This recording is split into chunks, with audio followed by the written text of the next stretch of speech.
песни там встретился мне.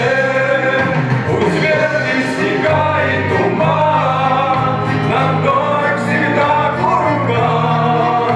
Мы знаем милее всего на свете родное село.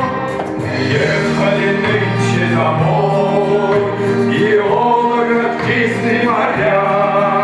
Ты помнишь, на лыжах зимой летели мы в горы моря. Здесь наши рождались мечты, что нас сводили мотор. Черемухи нежной густы, будь вечен родительский дом. Пусть ветви, снега и туман, нам дорог всегда курган. Мы знаем милее всего на свете родное село.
Народный артист Российской Федерации Михаил Елванов.